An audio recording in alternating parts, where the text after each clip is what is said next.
Aquesta eina permet al docent fer arribar una proposta de treball als seus alumnes i que aquests puguin entregar-lo dins de la plataforma.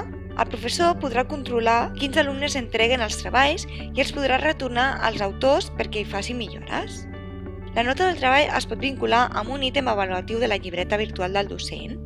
Primer s'ha d'activar aquesta eina al docent des de Administració, Acadèmic, Estructura de cursos, Accions, Modificar funcionament i activar Entrega de treballs.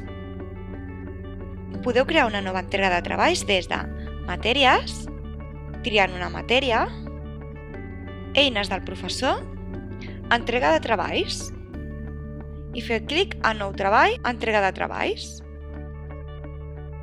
Cal especificar el nom, hi ha l'opció d'afegir una descripció de la tasca que es demana i a continuació cal informar de les dates i hores d'inici, moment en què els alumnes rebran el treball a la plataforma, final, dia i hora en què s'acaba el termini per l'entrega de treballs i tancament del treball, quan es dona per acabat el procés. Entre la data de final i de tancament es pot demanar que els alumnes facin rectificacions.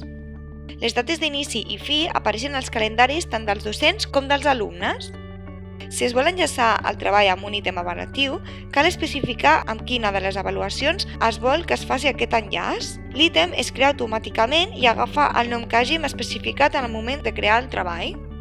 A continuació, cal escollir l'alumne o els alumnes que hauran de fer aquest treball i, finalment, si s'ha de pujar un arxiu de treball o fer arribar un vincle a un document compartit. Si teniu el compte de Google vinculat, podreu enllaçar-ho amb un arxiu de Google Drive.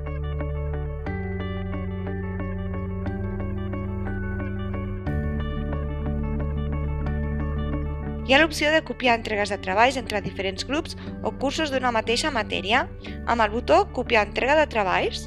Cal el permís de copiar entregues de treballs.